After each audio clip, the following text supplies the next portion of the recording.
नमस्कार साथियों, स्वागत है आपका इस वीडियो में। साथियों, इस वीडियो में हम SCERT उत्तराखंड के द्वारा MOOC 2.0 के तहत ई-सृजन के माध्यम से शिक्षकों के होने वाले ऑनलाइन प्रेजेंटेशन के चैप्टर 3 का कंप्लीट सॉल्यूशन देखने जा रहे हैं। ये हमारा चैप्टर 3 का पहला चरण है।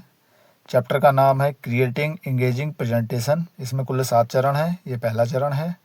पहला चरण में हमारे पास ये एक PDF आया जिसको हमने पढ़ा। इसके बाद एक वीडियो आया, इस वीडियो को देखा और उसके बाद इसमें दूसरा चरण शुरू हो गया। पहले चरण में कोई क्विज नहीं है।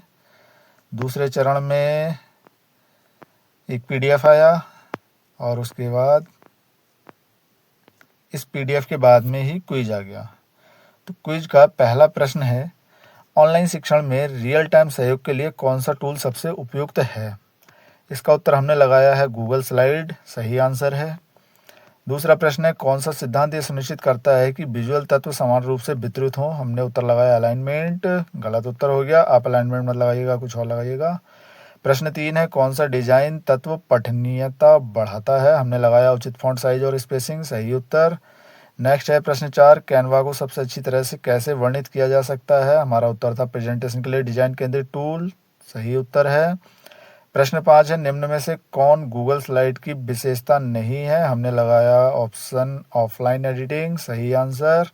नेक्स्ट प्रश्न 6 है, स्लाइड डिजाइन में अलाइनमेंट किस में मदद करता है? हमने लगाया लेआउट बदलने में, गलत आंसर। आप लेआउट ना लगा के कुछ और लगाइएगा इसका आंसर। नेक्स्ट है प्रश्न 7, प्रेजेंटेशन में एनिमेशन का सावधानी से उपयोग क्यों किया जाना चाहिए? हमने लगाया ध्यान भटकने से बचने के लिए, सही उत्तर। प्रश्न 8 है, प्रेजेंटेशन में टेम्पलेट का उपयोग करने का क्या लाभ है? हमने लगाया समय बचाता है और स्थिरता सुनिश्चित करता है, सही उत्तर। नेक्स्ट है प्रश्न 9, डिजाइन में कंट्रास्ट किस में मदद करता है? हमने कहा रंगीन बनाता है, हमारा गलत उत्तर है। आप कुछ और लगाइएगा। नेक्स्ट है प्रश्न 10, Microsoft power point presentation coach किस में मदद करता है? हमने उत्तर लगाया रियल टाइम प्रेजेंटेशन फीडबैक देने में, सही आंसर। इस प्रकार इस क्विज में हमारे 10 में से 7 क्वेश्चन सही थे, 70%। और क्वालिफाई होने के लिए 7 क्वेश्चन जरूरी हैं। अगर 6 रह जाएंगे तो क्विज रिपीट होगी, दोबारा देनी पड़ेगी। इसके बाद हम नेक्स्ट चरण में आए हैं। अब ये हमारा तीसरा चरण शुरू हुआ। तीसरे चरण में हमने ये PDF पढ़ा और ये वीडियो देखा। उसके बाद हमारी एक क्विज स्टार्ट हो गई।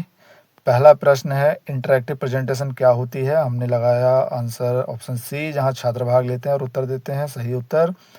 प्रश्न दूसरा है, हमें इंटरैक्टिव प्रेजेंटेशन की आवश्यकता क्यों है? हमने उत्तर लगाया ऑप्शन C, सहभागिता और सीखने को बढ़ाने के लिए, सही उत्तर। नेक्स्ट प्रश्न 3, कक्षा में इंटरैक्टिव तत्वों का एक मुख्य लाभ क्या है? हमने लगाया ऑप्शन B, तुरंत फीडबैक मिलता है, सही उत्तर। नेक्स्ट प्रश्न 4, निम्न में से कौन सा इंटरैक्टिव प्रेजेंटेशन की विशेषता नहीं है? हमने लगाया ऑप्शन C, केवल व्याख्यान, सही उत्तर। प्रश्न 5 है, कौन सा टूल गूगल स्लाइड्स में क्विज को एम्बेड करने की अनुमति देता है? हमने लगाया C, मल्टीमीटर, सही उत्तर।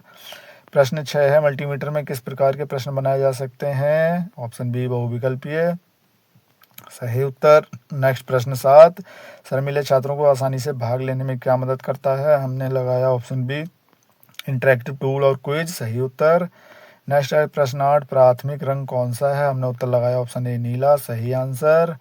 प्रश्न 9, कला के तत्वों में कौन शामिल नहीं है? हमने लगाया ऑप्शन C, त्रिभुज, सही है।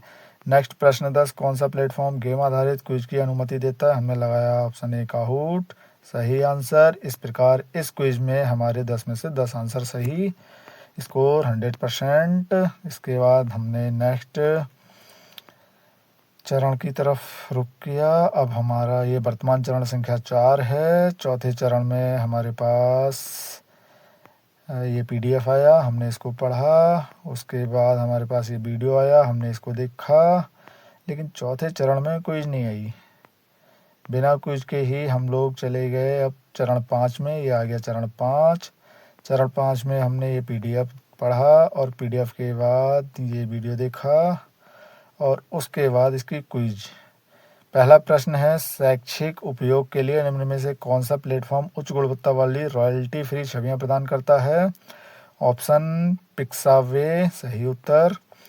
प्रश्न 2 है, एआई संचालित इमेज सोर्सिंग टूल का मुख्य लाभ क्या है? हमने उत्तर लगाया customised on demand image creation, सही उत्तर।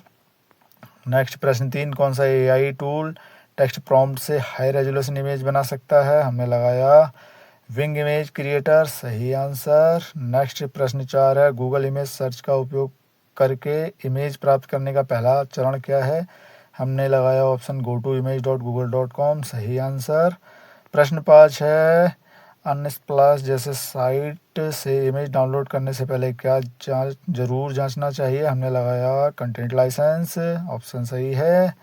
नेक्स्ट प्रश्न 6 है, कैनवा शिक्षकों को मुख्य रूप से क्या प्रदान करता है? हमने लगाया ग्राफिक डिजाइनिंग प्लेटफॉर्म, सही आंसर। नेक्स्ट प्रश्न 7, कैनवा का उपयोग करके प्रेजेंटेशन में कौन सा तत्व आसानी से डाला जा सकता है? हमने लगाया ऑप्शन इमेज, सही उत्तर। नेक्स्ट है प्रश्न 8, कौन सा एआई टूल स्क्रिप्ट से स्वतः वीडियो बनाने में मदद करता है? हमने ऑप्शन लगाया pictory.ai, सही आंसर। नेक्स्ट प्रश्न 9 है, InVideo.io टूल मुख्यतः क्या करता है? हमने लगाया option generate video from content, सही आंसर। नेक्स्ट प्रश्न 10 है, Narakit.com किस प्रकार की सहायता करता है? हमने ऑप्शन लगाया वॉइस ओवर्स, सही उत्तर। इस प्रकार इस क्विज में भी हमारे 10 क्वेश्चन सही हुए, स्कोर 100%। इसके बाद अब हमारा ये वर्तमान चरण संख्या 6 आया। छठे चरण में हम आगे बढ़ते हैं। ये पीडीएफ पढ़ी, पीडीएफ के बाद ये वीडियो देखा और छठे चरण की क्विज। प्रश्न पहला है, गूगल स्लाइड में एआई जनरेटेड मल्टीमीडिया एम्बेड करना शुरू करने का पहला कदम क्या है? हमने लगाया ऑप्शन बी, ब्राउज़र में www.google.com खोलना, सही आंसर। प्रश्न 2 है, गूगल होम पेज में गूगल स्लाइड तक कैसे पहुंचते हैं? हमने लगाया ऑप्शन डी, slide.google.com टाइप करना। हमारा ऑप्शन गलत हुआ, आप कुछ और टाइप कीजिएगा प्रश्न 2 में। नेक्स्ट है प्रश्न 3, ब्लैंक प्रेजेंटेशन खोलने के बाद क्या करना चाहिए? हमने लगाया ऑप्शन बी, प्रेजेंटेशन को शीर्षक देना, सही आंसर। नेक्स्ट है प्रश्न 4, इस मॉड्यूल में एआई आधारित टेक्स्ट कंटेंट जनरेट करने के लिए कौन सा टूल इस्तेमाल किया गया? हमने लगाया ऑप्शन बी, चैट जीपीटी, सही आंसर। नेक्स्ट प्रश्न 5, एआई जनरेटेड इमेज डालने से पहले क्या करना चाहिए? हमने लगाया ऑप्शन बी, इमेज की त्रुटियां जांचना, सही उत्तर। प्रश्न 6 है, गूगल स्लाइड में एआई जनरेटेड वीडियो डालने के लिए कौन सा प्लेटफॉर्म इस्तेमाल किया गया है? हमने लगाया ऑप्शन बी, कैनवा, गलत उत्तर। आप कैनवा ना लगा के कोई और ऑप्शन सेलेक्ट कीजिएगा इसमें। प्रश्न 7 है, वीडियो एम्बेड करते समय कौन सा लिंक विकल्प कॉपी करना चाहिए? हमने लगाया ऑप्शन बी, एम्बेड मेनू का दूसरा विकल्प, सही उत्तर।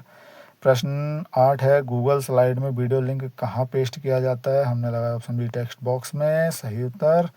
प्रश्न 9 है, स्लाइड शो मोड में छात्र एम्बेडेड वीडियो तक कैसे पहुंच सकते हैं? हमने लगाया ऑप्शन बी, दिए गए लिंक टेक्स्ट पर क्लिक करना, सही उत्तर।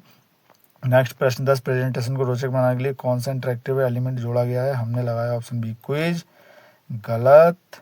इस प्रकार इस क्विज में हमारे 7 क्वेश्चन सही थे, स्कोर रहा 70%। और इस तरह से हमने 6 चरण पूरे किए। नेक्स्ट आया चरण 7। 7वें चरण में है चैप्टर टेस्ट।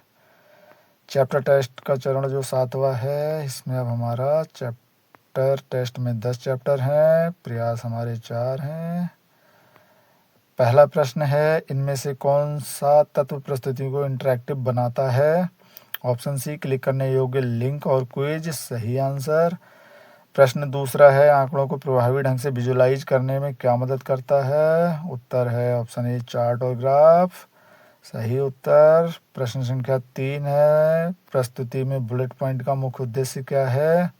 ऑप्शन बी, सामग्री को व्यवस्थित करना, सही उत्तर। प्रश्न संख्या 4 है, एक स्लाइड में इनमें से किससे बचना चाहिए? ऑप्शन ए है, बहुत अधिक चित्र, सही उत्तर।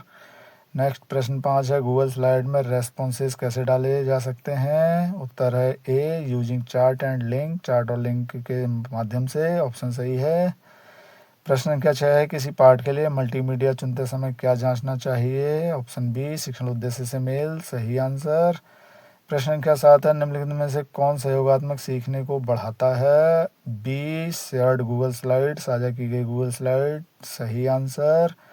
प्रश्न संख्या 8 है, शिक्षा में प्रेजेंटेशन सॉफ्टवेयर का कौन सा लाभ नहीं है? Option be making content confusing, content को भ्रमित करना, सही आंसर। प्रश्न संख्या 9, प्रस्तुतियों के लिए किस प्रकार का वीडियो आदर्श होता है? ऑप्शन डी छोटा और प्रासंगिक, सही है।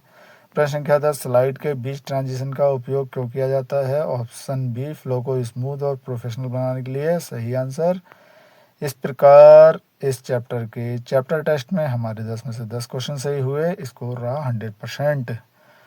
साथियों, ज़रूरी नहीं कि आपकी क्विज में भी यही सारे क्वेश्चन आए। जब आप क्विज करें तो आप अपने हिसाब से अपने क्वेश्चनों को अपने अकॉर्डिंग ही बढ़िया तरीके से हल करें, जिससे आपके कम से कम 7 या 7 से ज़्यादा प्रश्न सही हों और आप पहली बार में ही क्विज कंप्लीट करके नेक्स्ट स्टेप में चले जाएं।